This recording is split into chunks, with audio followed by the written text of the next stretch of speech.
Hello everybody, thank you very much for joining me today for another Twilight Zone video in my Twilight Zone ranking series, where I rank every episode of the original Twilight Zone from my least favorite to my favorite.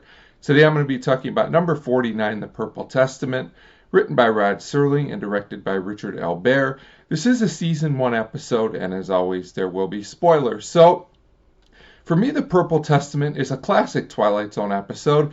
I think sometimes it gets kind of lost in the shuffle because there are so many popular classic season 1 episodes, which is kind of a shame because in my opinion, I think The Purple Testament is really, really good. So the episode is pretty dark and very atmospheric. There's almost kind of a haunting mood that runs throughout this episode, I guess would be a good way for me to describe it. I think Rod Serling's script is very solid, and the direction of this episode is also well above average and very, very good. The acting by William Reynolds and Dick York is solid, and the supporting casts are all fine as well.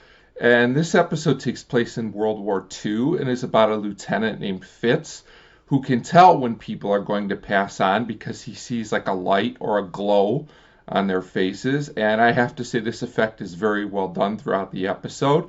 It's very simple but very effective, and the glow on each person's face as we progress throughout the episode is very eerie.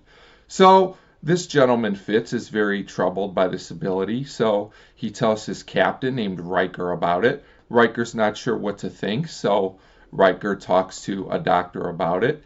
In the meantime, Fitz goes to visit a supposedly recovering man, but when he sees the light on the man's face and the man doesn't make it, we know that Fitz was right. So at this point, Fitz and Riker are discussing tactics, and Fitz sees the light on Riker's face.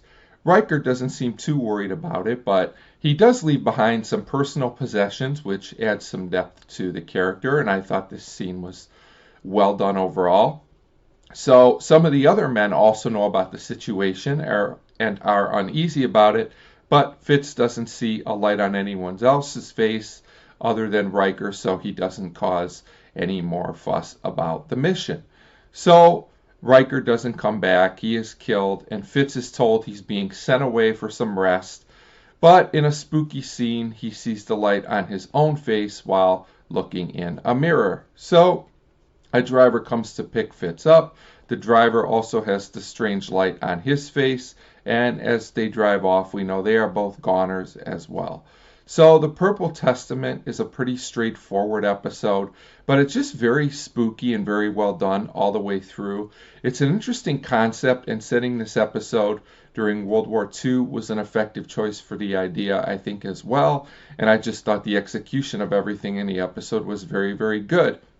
I don't necessarily think there's one or two big Twilight Zone moments like you get in some episodes, but I just think The Purple Testament is an episode that's just consistently good and well made all the way through, and while it doesn't have the biggest twist, I think it fits the episode very well.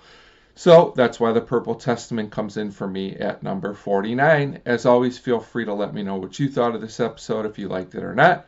Thanks for your support, and thanks very much for watching.